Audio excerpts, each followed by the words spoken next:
চেষ্টা করুন কমেন্ট বক্সে আপনার মতামতটা জানাতে। আমরা আপনার মতামত ভিডিওতে তুলে ধরব। গ্রামের একেবারে প্রান্তিক মানুষ, শ্রমিক, দিন আনা দিন খাওয়া পরিবার, চাষ, তারাও তো চাই পার্টিকে তাদের মতামতটা জানাতে।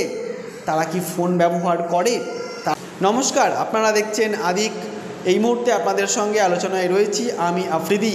আমাদের চ্যানেলে আপনাকে আরও একবার স্বাগত জানাই। দর্শক, অষ্টাদশ লোকসভা নির্বাচনে বঙ্গসহ গোটা ভারতবর্ষে বামেদের রেজাল্ট অনেকটা খারাপ হয়েছে। বেশ কিছুদিন আগে বঙ্গ সিপিএমের রাজ্য সম্পাদক কমরেড মোহাম্মদ সেলিম একটা বার্তা দিয়েছিলেন, যেটা আপনারা এখন স্ক্রিনে দেখতে পাচ্ছেন।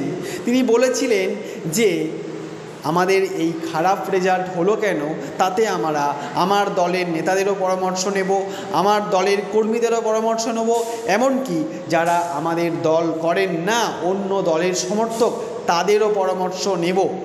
তাই দর্শক, গতকাল দুপুরবেলা বঙ্গ সিপিএম তাদের ফেসবুক পেজে একটা ইমেল আইডি পোস্ট করে এবং ইমেল আইডির সঙ্গে আর কি লিখেছে একটু পড়ে শোনাই। নির্বাচনী পর্যালোচনা, আপনাদের সকলের মতামতের প্রত্যাশী আমরা। ইমেল মারফত আপনার কথা সরাসরি জানান পার্টিকে। দর্শক, এই ইমেল এখানে অনেক প্রশ্ন উঠে যাচ্ছে। যারা প্রান্তিক মানুষ, গ্রামের একেবারে প্রান্তিক মানুষ, শ্রমিক, দিন আনা দিন খাওয়া পরিবার, চাষাভুষো মানুষ, তারাও তো অনেক সিপিএম সমর্থক বা বাম সমর্থক রয়েছে। তারাও তো চাই পার্টিকে তাদের মতামতটা জানাতে। তারা কি ফোন ব্যবহার করে?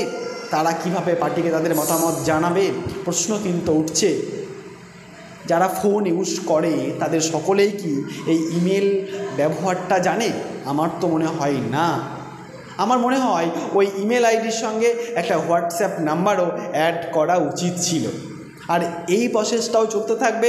তার সঙ্গে সঙ্গে অফলাইনে একেবারে বুথে বুথে গিয়ে, পাড়ায় পাড়ায় গিয়ে, মহল্লায় মহল্লায় গিয়ে এই ডেটাটা কালেক্ট করা উচিত। মানে বলতে চাইছি আমি, ফেস টু ফেস এই ডেটাটা কালেক্ট করা উচিত। কেন এই পরাজয়, কেন এই ভরাডুবি বারবার হচ্ছে? সভা, মিটিং, মিছিলে এত লোক হচ্ছে, কিন্তু ভোট বাক্সে কোনো ভোট পড়ছে না। কেন হচ্ছে? এইটা একেবারে মহল্লায় মহল্লায় গিয়ে ডেটাটা কালেক্ট করা উচিত বলে অন্তত আমি মনে করি। দর্শক, আপনাদেরও মতামত রয়েছে। আপনারাও চাইলে আমাদের কমেন্ট বক্সে আপনাদের মতামতটা জানাতে পারেন। তবে সঙ্গে আপনার নাম এবং জেলার নামটা লিখতে কিন্তু একদমই ভুলবেন না। আপনারা আপনাদের সেই মতামতটি আমরা আমাদের ভিডিওর মাধ্যমে তুলে ধরার চেষ্টা করব। দর্শক, চেষ্টা করুন কমেন্ট বক্সে আপনার মতামতটা জানাতে। আমরা আপনার মতামত ভিডিওতে তুলে ধরব আগামীতে। দর্শক, ভালো থাকবেন, সুস্থ থাকবেন, সাবধানে থাকবেন, সবসময় নিজের কাজে ব্যস্ত থাকবেন।